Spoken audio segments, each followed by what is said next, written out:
Namaste friends. From this lecture onward, I would be talking to you about steering system in an automobile. Steering system is yet another control mechanism. It is used to control the direction of motion of vehicle. When vehicle moves, it does not traverse a straight path always. On a curved path, it is essential that vehicle follows it. In addition to it, vehicle may turn towards left or towards right. It is essential that vehicle turns according to requirement. Steering system makes it possible. It is essential that when moving on a curved path or taking turn towards right or left, vehicle follows path accurately. If not so, it may result in serious consequences in the form of collision. Turning of automobile is usually affected by turning front wheels. Front axle accommodates front wheels. Turning of wheels occurs through stub axle. To explain steering system in better manner, I would be taking up front axle, stub axle and parameters related with steering geometry first. So, let us begin with front axle. Front axle. Front axle in rear wheel drive takes up load of vehicle mainly.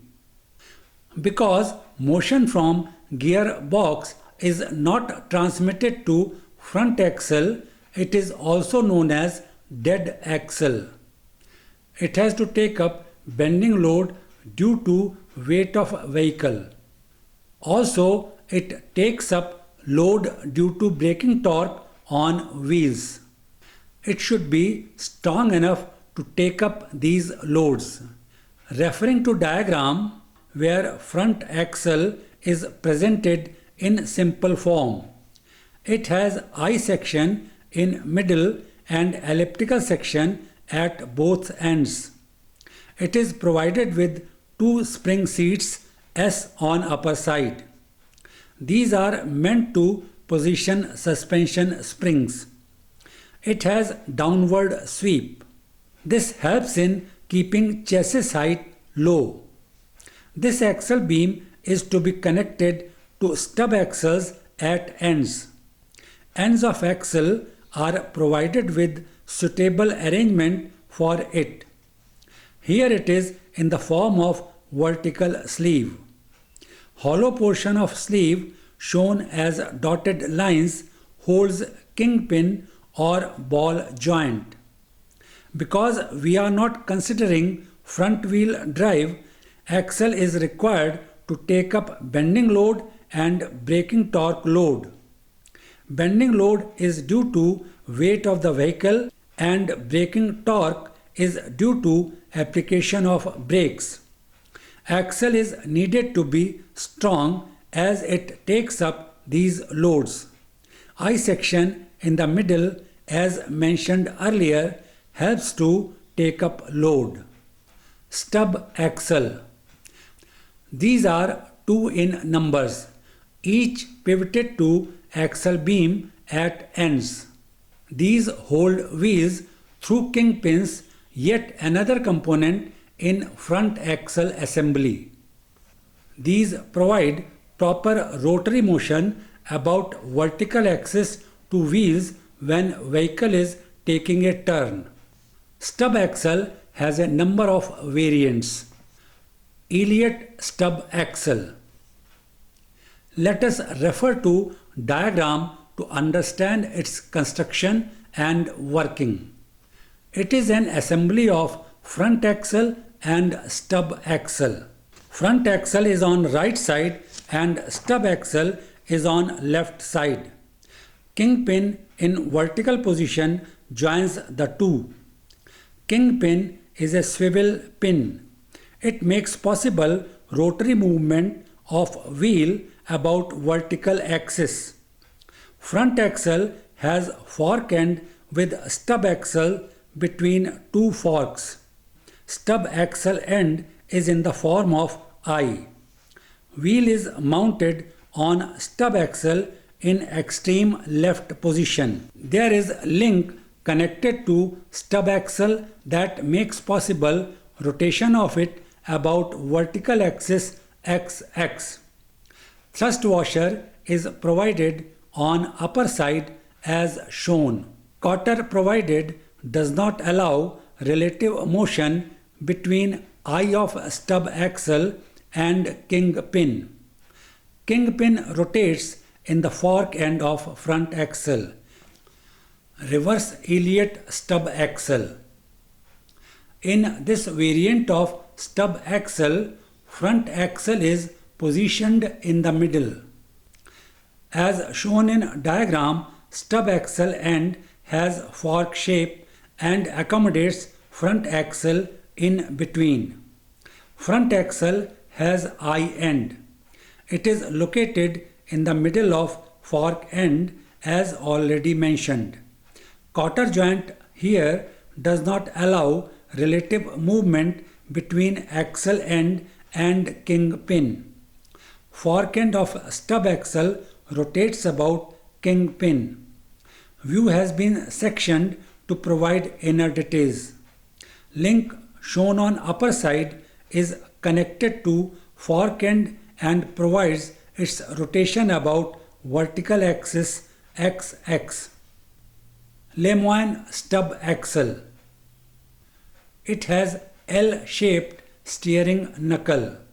Referring to diagram, front axle is provided with eye end. Stub axle is integral with kingpin. This gives it L-shaped as mentioned earlier. Stub axle and front axle are assembled as shown in sectioned view. Thrust washer at lower end provides smooth rotary movement. Link attached with stub axle makes possible its rotation about vertical axis XX. Reverse Lemoine stub axle. It is modified form of Lemoine stub axle. As shown in diagram, front axle has eye end. Through kingpin, it is assembled with stub axle. Link on stub axle provides rotary motion to it about vertical axis XX. Cotter in stub axle does not allow relative movement between stub axle and kingpin. The variants of stub axle described are quite similar to each other. This is because these are modified variants according to their application in different vehicles. In recent times, different designs of front axle, stub axle joints have been put forward. One of these being in which stub axle is connected to suspension member with the help of ball joint. In this design, kingpin is eliminated. Let us go into the details of modified design. Referring to diagram, stub axle is connected to control arms through ball joints. As may be noticed, there is control arm 1 on upper side.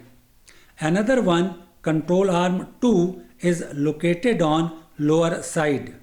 Both are connected to front axle through suitable joint as shown. Coil spring shown between front axle and control arm 2 is part of suspension system. About suspension system, discussion would be taken up later. Control arm 2 is strong enough to share the weight of vehicle through coil spring. Ball joint 1 with control arm 1 is follower ball joint. Ball joint 2 with control arm 2 is load carrying ball joint. Stub axle is connected to these ball joints as shown. Stub axle supports wheel shown on right side. Details of stub axle are shown through cut section in wheel. Ball joint. This joint has a ball enclosed in socket. Ball can move about in it. Referring to diagram, upper portion is stud which can be connected to control arm. Ball is enclosed in socket. Socket has disc spring on lower side. Disc spring provides desired flexibility to joint. Rubber cup on upper side prevents entry of dust in joint. The joint shown does not have provision for lubrication. Suitable greasing of joint does lubrication. Shown on right side is the modified design of ball used in joint that can be lubricated. The ball is provided with horizontal circular groove as shown. Another semicircular groove perpendicular to it is provided in lower half of ball. Movement of ball lubricates surfaces of ball and socket that are in contact with each other. Suitable passage is provided in socket through which grease may be pushed inside with the help of grease gun. Steering geometry. Correct steering is essential when vehicle is moving on curved path. Similarly, when vehicle is taking a turn, it is essential that driver has complete control on it. Steering geometry is about parameters that help in achieving accurate steering of vehicle. To understand these parameters, let us go through assembled view of front axle, stub axle and wheel. Referring to diagram, on left is front axle. Stub axle is connected to front axle through kingpin that is located in a bush for proper lubrication. Wheel and tire also form part of assembled view as shown. Wheel has been shown resting on road surface. When unloaded, wheel is not vertical. It has slight inclination outwards. This has been shown in diagram in exaggerated form. The angle between plane of wheel represented by line in middle OP and perpendicular to road surface OR is known as camber. Perpendicular to road surface OR has been shown in red color. Camber is kept about 2 to 3 degree. As may be noticed, wheel is inclined outwards. In this situation, camber is considered positive. As mentioned earlier, vehicle is unloaded. When loaded, plane of wheel becomes vertical. Another parameter is kingpin inclination. Again, it is angle between perpendicular to road surface OR shown in red and axis of kingpin OQ. It may be noticed kingpin is inclined inwards.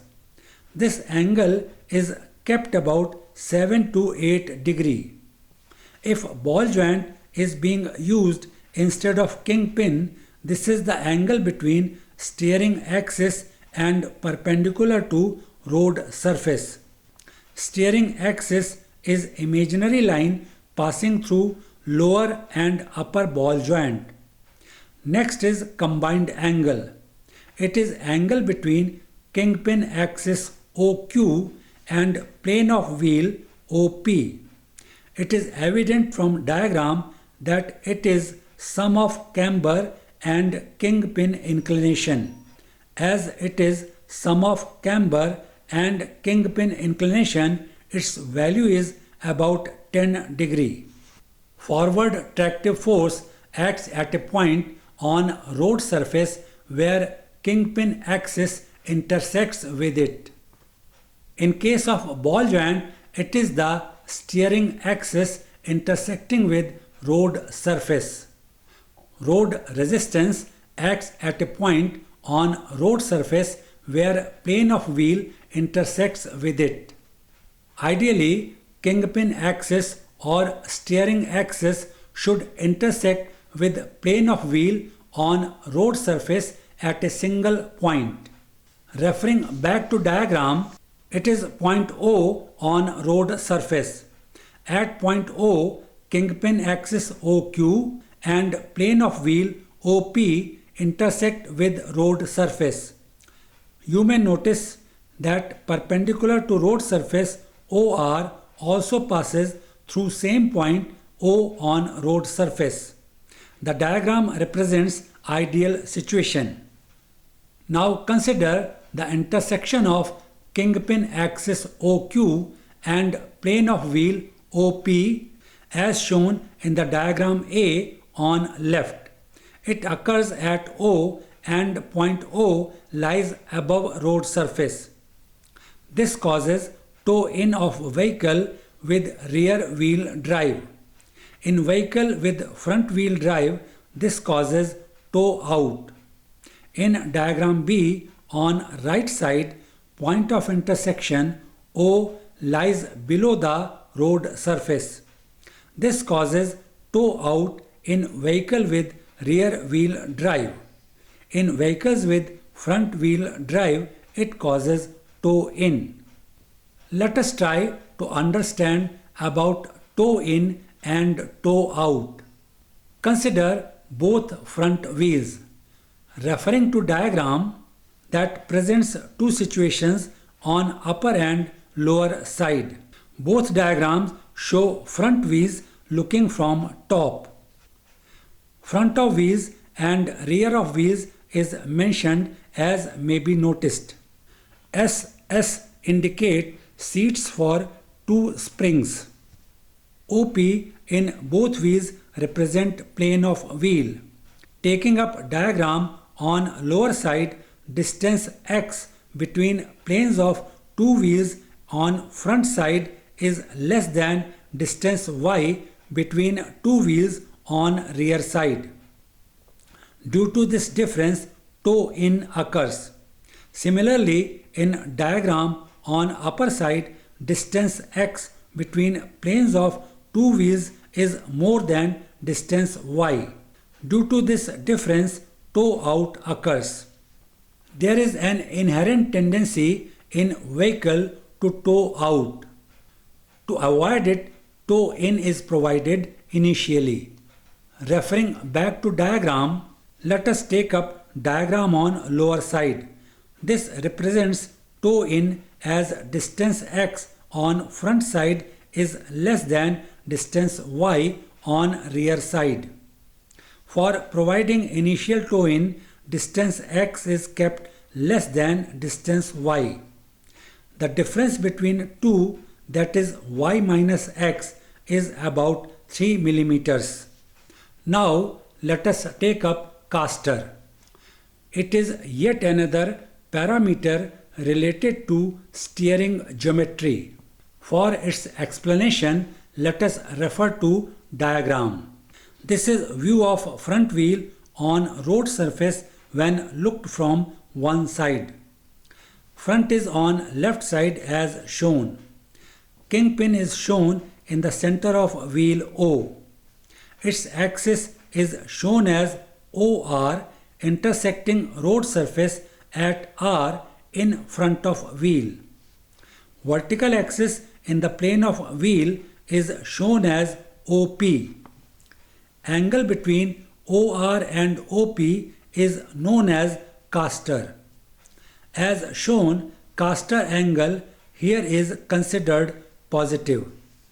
This is because kingpin axis OR is intersecting road surface in front of wheel. You can visualize caster by standing on the side of front wheel of your bicycle. Front wheel should be visible as shown in diagram. Fork holds front wheel in center. Its axis is kingpin axis if you imagine it as kingpin. In case of motorcycle, again you can visualize it easily. It is applicable to automobiles and other vehicles also in the same manner. These are parameters related with steering geometry.